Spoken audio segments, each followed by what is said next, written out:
18 মাস পর টি-20তে ফিরলেন সাইফুদ্দিন। প্রথমবারের মতো তামিম, তবে দলে নেই সাকিব, মুস্তাফিজ। জিম্বাবুয়ের বিপক্ষে ঘরের মাঠে 5 ম্যাচের টি-20 সিরিজে প্রথম 3 ম্যাচের জন্য স্কোয়াড ঘোষণা করেছে বাংলাদেশ ক্রিকেট বোর্ড বিসিবি।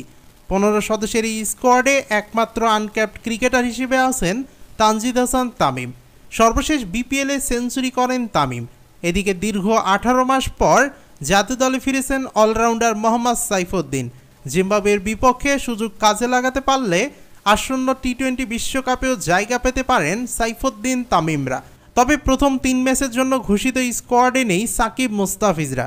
জিম্বাবুয়ের বিপক্ষে সিরিজের শুরু থেকে সাকিব যে থাকবেন না সেটা আগেই জানিয়েছেন তিনি।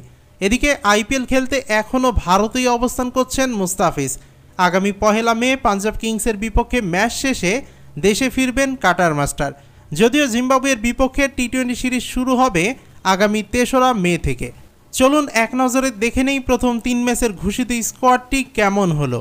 শুরুতেই অধিনায়ক নাজমুল হোসেন শান্ত, এরপর লিটন দাস, তানজিদ হাসান তামিম, তাওহিদ হৃদয়, মাহমুদুল্লাহ রিয়াদ, জাকের আলী অনিক, শেখ মাহিদী হাসান, রিশাদ হোসেন, তাসকিন আহমেদ, শরীফুল ইসলাম, তানজিম হাসান সাকিব, পারভেজ হোসেন ইমন, তানভীর ইসলাম, আফিফ হোসেন ধ্রুব এবং মোহাম্মদ সাইফুদ্দিন।